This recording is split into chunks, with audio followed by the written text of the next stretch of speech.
All right, Gilbert, let's head over to our other LA betting market game, and that is the Pittsburgh Steelers traveling to the Los Angeles Chargers on Sunday Night Football. The Chargers are 3-point favorites. The over-under is 45. I I guess my biggest question in terms of what their numbers are saying, Gilbert, is how much of an impact losing Joe Alt had on this line, and what does it do going forward in terms of how you bet on the Chargers with no Joe Alt? Yeah, it's funny the way I phrased it for Mike Palm again from the Circa. It was like, all right, what are people thinking here? Like it's the Chargers who have a nobody O line, nobody's playing on their O line, facing T.J. Watt. Are people going to take the Steelers here? He's like, better yet, you know what? I like the over here on the 45. So that kind of told me everything, which I do like the over. I think Herbert could, light up the secondary. I True. think the Jalen Ramsey moving to safety was maybe like a 1 week fluke. I know they played the Colts, and that was an impressive win for the Steelers. I will give them credit for that. That came out of left field, but the Colts played better on at home, on turf, indoors. So, will this new Ramsey safety look travel to SoFi Stadium? I don't know, but I'll say this to kind of before I beat her. Sorry, I'll stop beating around the bush here. Um, I know Mike was hinting to stay away from this game here because he doesn't like the Steelers. Uh, but I really don't like this Chargers O line, and I think T.J. Watt, if he just has one of his vintage games, he could disrupt this O line, and you know it could definitely be high scoring. It could definitely be close here, but to have Herbert drop back 40, 50 times, we know that's never a good recipe to win games for this team here. So, Yeah. uh, you know, I won't stay away. I think I'm a back the Steelers. Give me the +3 here. Um, the last time the Chargers didn't have Joe Alt, they had a brutal stretch here. The Steelers really have to have a good running game. They don't have a Jonathan Taylor. They don't have a Cam Scatterboo. They don't have a Bill and Jaden Daniels. I'm rattling off all the names where the Chargers struggled without Joe Alt here. So Kenneth Gainwell's decent. I don't know if Jalen Warren's playing. I lost track here. This is not a good offense.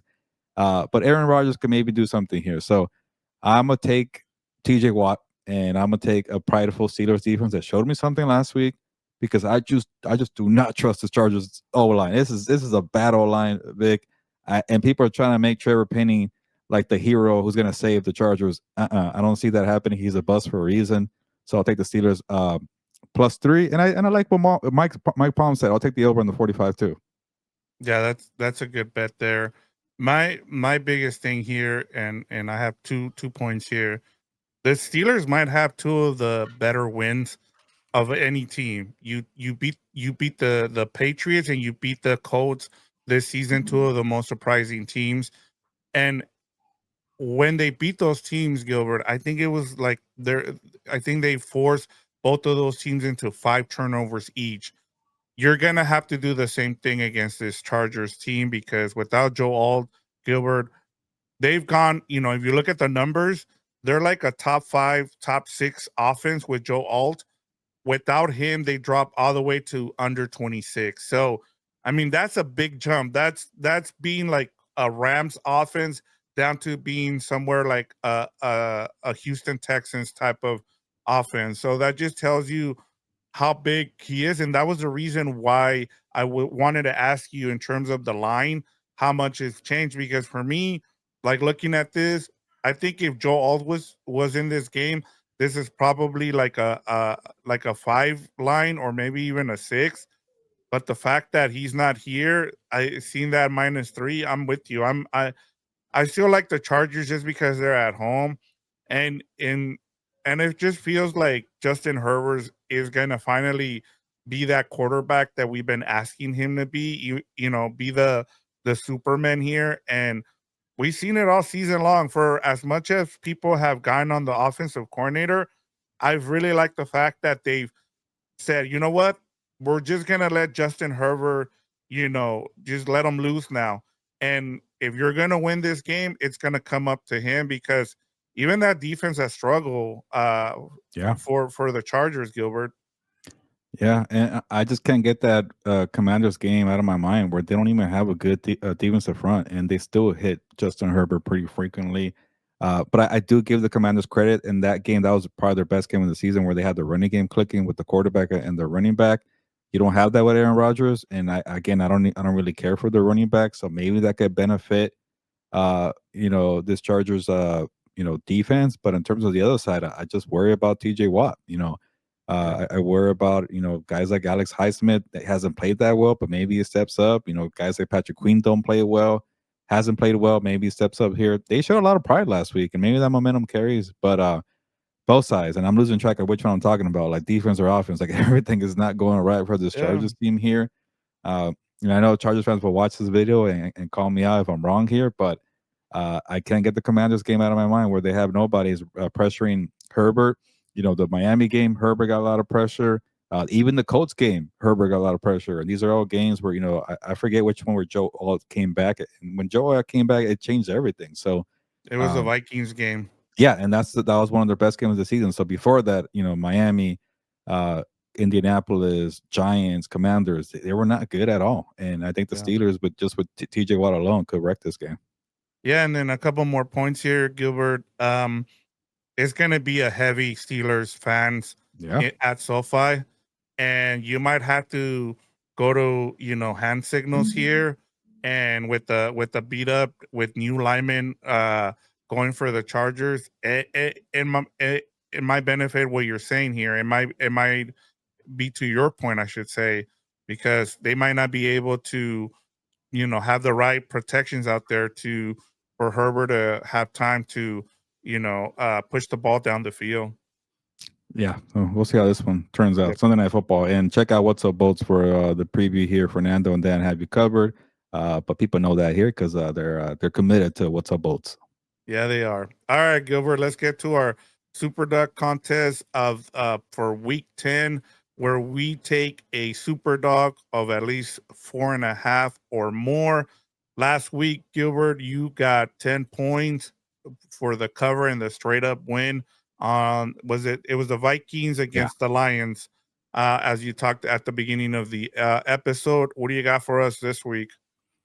Yeah, I had a little tough time here, and I hate to go back to this well because the Seattle for the most part has been proving me wrong in terms of the betting. I still think they haven't beaten anybody good for them to be ranked in the top 3 of people's power rankings. But give me the Cardinals plus 6.5 versus the Seattle Seahawks. Again, maybe the Seahawks could burn me and tell me to shut up. But even if the Seahawks beat the Cardinals, that doesn't prove anything to me. So, put it this way: the Seahawks have played 4 teams with the winning record currently. They're 2-2, and their biggest win is the Steelers. Which talking about the Steelers right now, maybe the Steelers are a good quality win.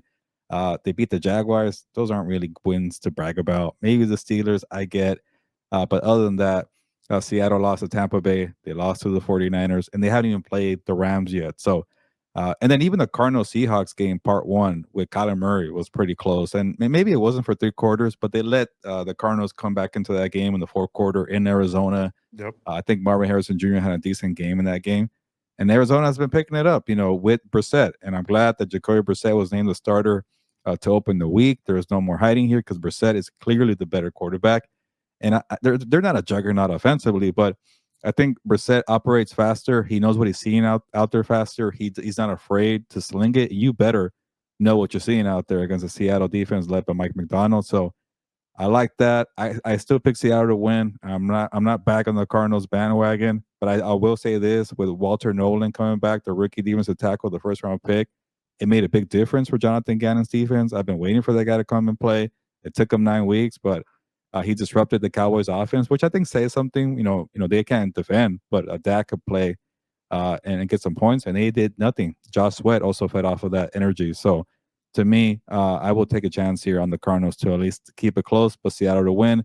And then next week we'll find out what they're made of when they play the Rams, which is a big time game. Yeah, this was one of the two games that I thought about putting here. I'm glad you went with it because I made it my bet one of my best bets for this week. And yeah, like once Brissett has now been named the starter at least for this week, I was like, yep, I like it just because Also, Seattle for some reason doesn't play as well as home under Mike McDonald as they do on the road, which is really weird. But maybe they found something here, and Arizona is they're Jonathan Gannon is uh kind of coaching for his job now the rest of the season, and so I wouldn't be surprised if Jacoby Brissett is the start of the rest of the year just because of that. They got the him and the GM have to save their job, and so if they continue to play well with Brissett, then I don't see why you go away from him. I'm going with the Falcons at plus 6.5 against the Colts. Mm. Last week, I took a chance on the Falcons. They should have gone into overtime against the Patriots. They already released or cut their kicker because of it, because they missed the extra point there. Um, they brought in Saint Gonzalez. If this game was in Indianapolis, I wouldn't have touched it. But this game is going to be in Europe. I think it's in Germany. Um, That's right. Yeah. or yeah, and so the fact that they're getting 6.5 in Europe, I'm like, give me the Falcons here. It's a true neutral game, so I'm like, yeah, I'll take a chance again on the Falcons. They hit for me last week. I'm like, why not? And then the Colts, I get it. They just traded for Sauce Gardner, but at the same time, they still have some deficiencies on defense, and offensively. I mean, I think you're starting to have people adjust to that offense. It hasn't been as good as we saw it the first 4 weeks, and so I'm taking a chance here with the Falcons, Gilbert.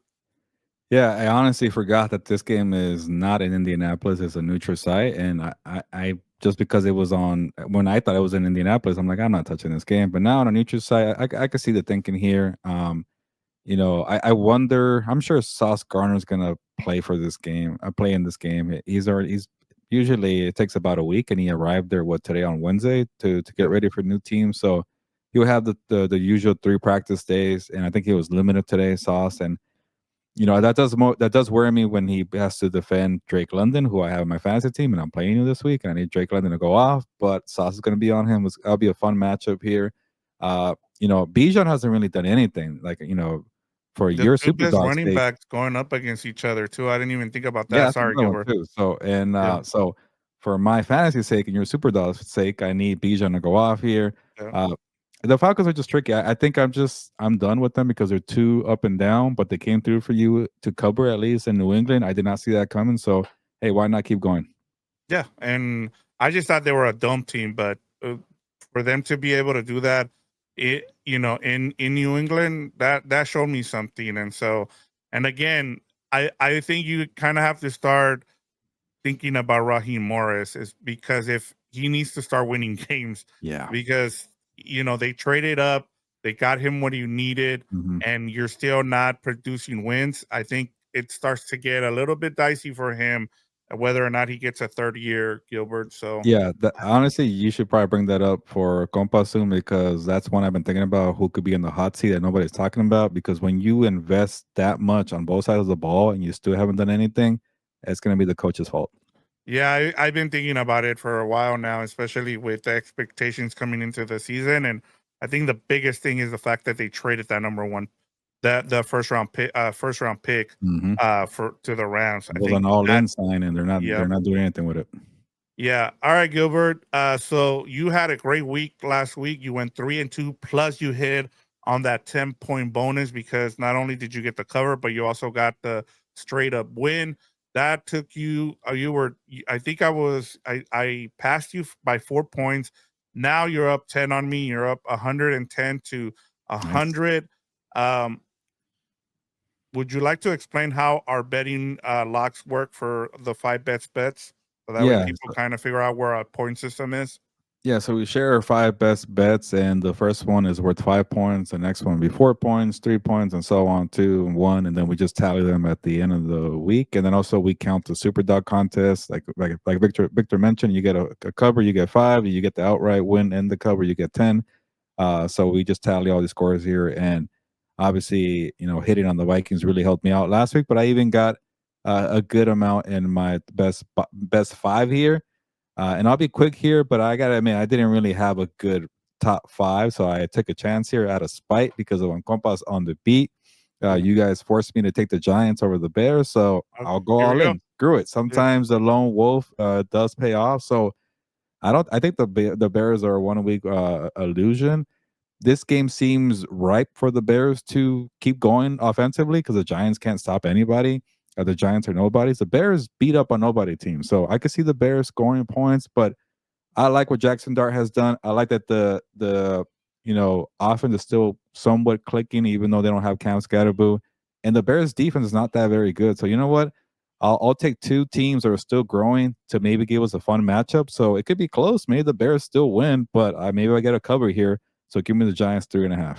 I think the thing that I like about this Giants pick is the fact that that defensive line can get after it and kind Yeah.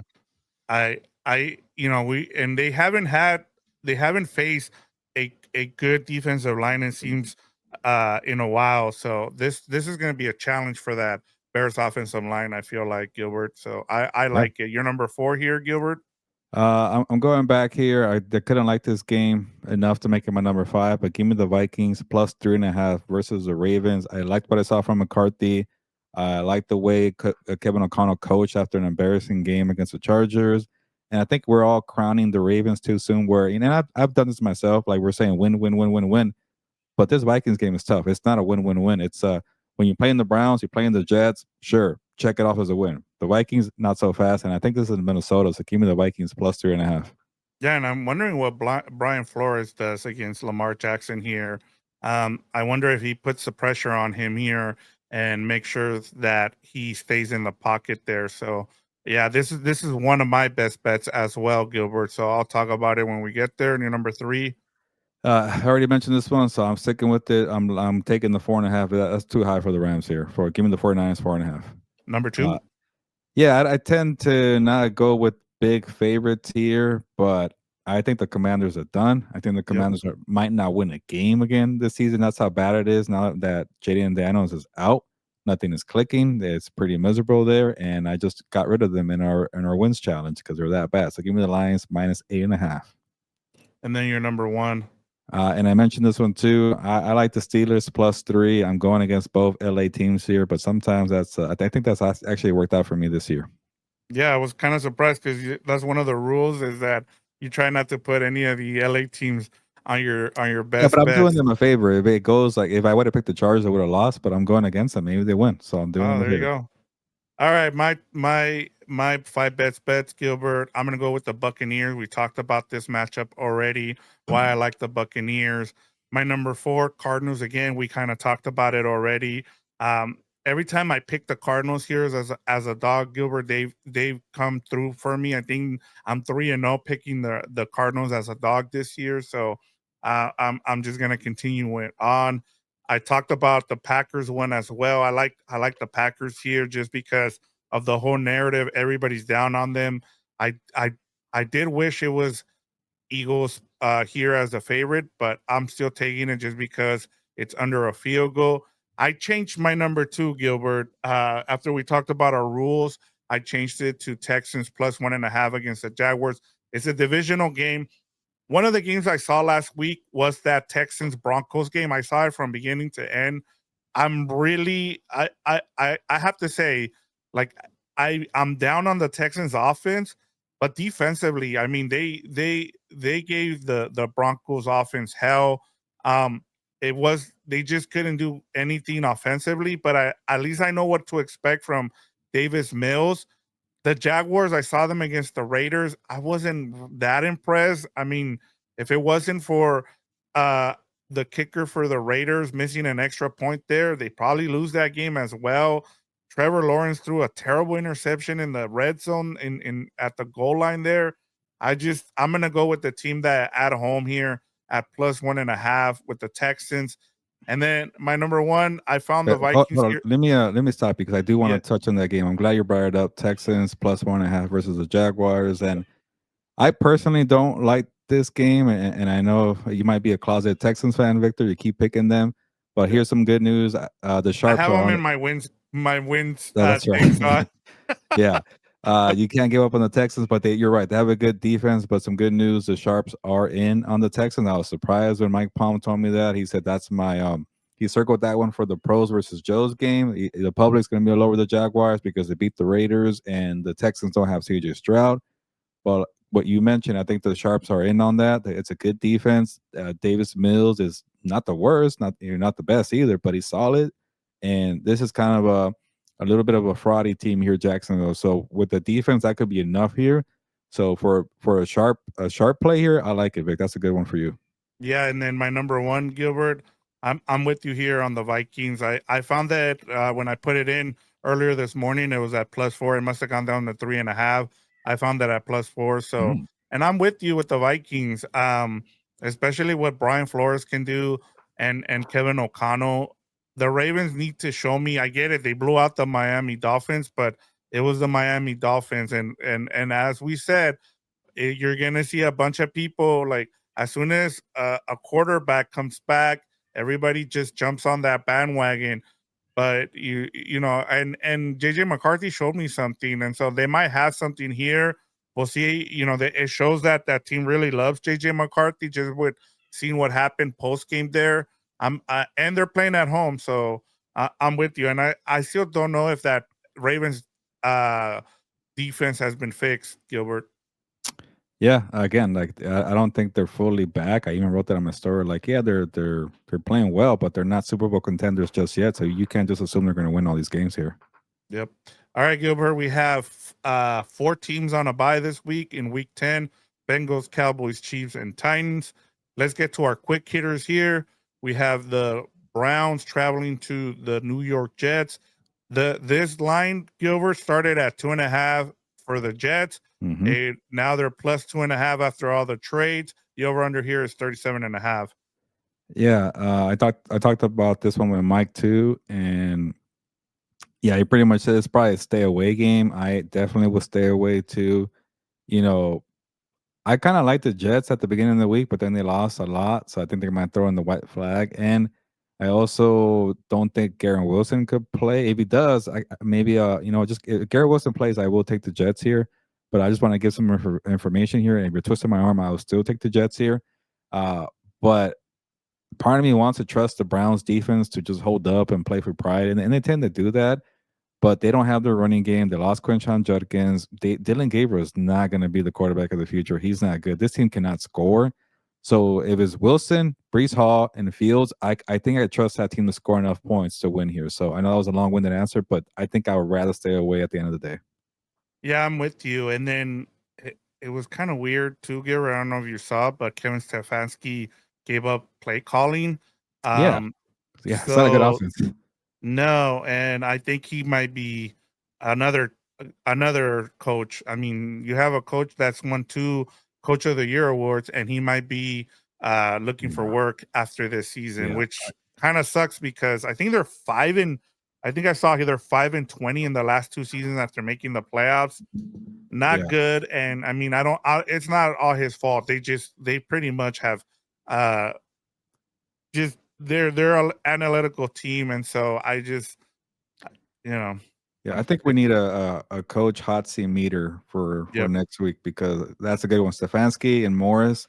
And Stefanski, for all the praise he gets for being an offensive genius, I get that he has crappy talent, but you got to do better than that. Yeah, I'm with you, especially what we've seen with some of the other coaches around the league this season, like Shanahan. Mhm. All right, New Orleans at the Carolina Panthers.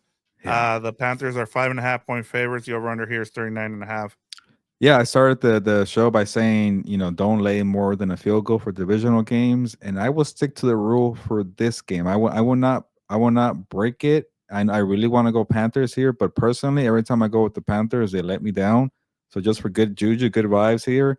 I don't know if you saw that Panthers podcast. They stopped doing the podcast, and the Panthers took off. It kind of feels like that. So I think they're trying to come back now. You can't do that. This Panthers podcast. I forget what it's called, but if they start losing, blame that podcast. Don't blame me. But I'm Yeah. not picking the Panthers here. I hate to pick a side here, but give me the Saints +5.5 just to keep the rule and not break it. Yeah, and then you have the Panthers now as your win total, replacing the Commanders. Yeah. Uh, So I hope I'm wrong and the Panthers whoop them, but hey, they yeah, can and still that win podcast by doesn't 4. come back the rest of the season Yeah. for the sake of your wins Yeah. draft Screw this them. week, going forward, I should say. They're The they're the Buffalo, reason. yeah, Buffalo Bills at the Miami Dolphins. Dolphins 9.5 point. I mean, the Bills are 9.5 point favorites. The over under here is 50.5. I'm gonna keep doing the rule. That's the theme of the show. Give me the Dolphins to cover, Bills to win, but I would not break the rule and lay more than a field goal for divisional games. That is the rule. Yeah, I'm with you there. I like the Dolphins to at least cover at home, especially after they got blown out and at home against the and they're on like a little mini bye, so maybe they'll be well rested enough to kind of keep it close. And then because I had it as one of my best bets, and I don't have a banner for it here. You said it's Broncos are the favorites by 9.5 points. You did have one of our compas, Oh Fernando, yeah. say, yeah, if you want to bring that up here. Yeah, and Fernando knows the rules. You don't take a favorite in a divisional game that's laying more than a field goal. So he's taking the Raiders to lose by less than 9.5. I will follow along because that is the rules. I would not break that rule on that being the theme of the day. So maybe you could jump in too, Victor, but I think we're all going to take the Raiders plus 9.5. I hate that I'm saying that. I don't trust the Raiders for anything right now, but that's the rule, 9.5. And Fernando got the trend start. He said he pretty much sounded confident. The Raiders are going to lose by less than 4. And like I said, I had it at the beginning of the week. I changed it just because of like some of my rules, but I'm gonna go here with the compas too. I really like what they're and I guess I should say I like what they're doing in terms of talking about the Raiders going forward, Gilbert. We talked about this. They should tank the right way, as you said, right? Keep it close, but Mhm. lose your games. And it just feels like Brock Bowers getting hurt might have been a blessing in disguise in terms of what they Yeah. want to plan for going forward, Gilbert, because had he not gotten hurt, you might have seen them win a couple more games and you would have seen expectations or things kind of be different for this team. Let's say they win 1 or 2 games here. They win that Bears game, they win the Jaguars game, right? They're sitting at 4-3 or something, right? And then you have the fan base thinking, well, this team is better than they actually are, and you look around that roster, there's a lot of holes on there that they need to fix. Yes, I'm excited about the players that some of the players that they have, but it's pretty obvious, Gilbert, that they need a lot of work. And so now going forward, you just want to be able to stay close, continue to run your 12 personnel with Brock Bowers and Michael Mayer, and see what you have in Geno Smith and whether or not you need to move on at the end of the season, Gilbert. Yeah. Put it this way for why it's really critical for the Raiders to just keep tanking and you want to be competitive and lose at the end. That's fine too. You build confidence. You tell people in the offseason, we were close. We're almost in it. And then you get the top 5 pick or a top 10 pick. So what I wish the Raiders would have did what the Jets did when you should have traded Max Crosby and got more draft picks. But now the Jets say there's a quarterback out there that the Jets want and the Raiders are ahead. Like they could leapfrog them because they have 2, 3 first round picks to trade and move up the board. So it's critical for the Raiders to really get a top 5. Browns have multiple first round picks. They probably should have traded Myles Garrett, Rams, but yeah. a lot of teams who need quarterbacks have multiple first round picks. So it's critical for the Raiders to lose all these games because you did not trade Max Crosby and have a top 3 or top 5 pick. I know maybe next year is not the class to do it. I'm I was hearing just bad things gonna about, say, yep. but regardless, it's always a guy. Like even like this year, Jackson Dart looks pretty nice. I know he's not a superstar yet, but you never know who you could hit on in terms of scouting. But that's just one thing that's gonna be on my radar for the end of the year. Yep, and I just wanted to bring that up just as the last thing. But Gilbert, that covers all of week 10 for us. Hopefully we have a just as good a week as we had last week. We one of us hits. We've been really good outside of that.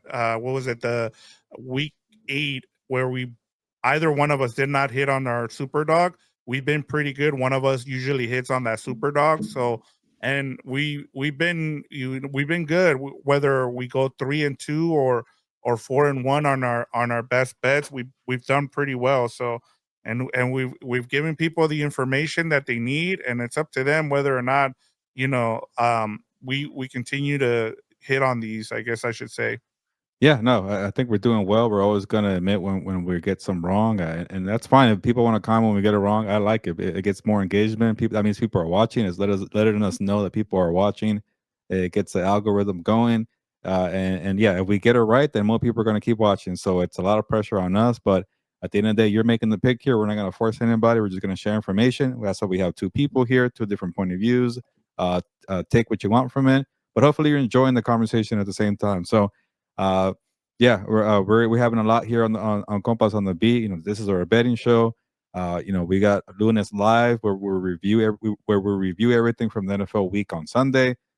We have four Compas on Tuesday where we banter. We got Dan and Dago longer this week, and we had a lot of laughs, and it really made the show a little more livelier. I did notice that when he was on longer. And then Wednesdays are our team previews. We are from LA. We are based in Southern California, so the Chargers are on What's Up Boats. Chargers are playing the Steelers, and then House of Horns, the Rams are playing the 49ers. Two big-time games here for the LA teams, but that's everything we're doing at Compas on the Beat. It's a lot. We're busy. We're losing sleep. We're tired, but we're sticking through. It's week 10, but it's time to get going. Ya nos vamos, pues. Vámonos.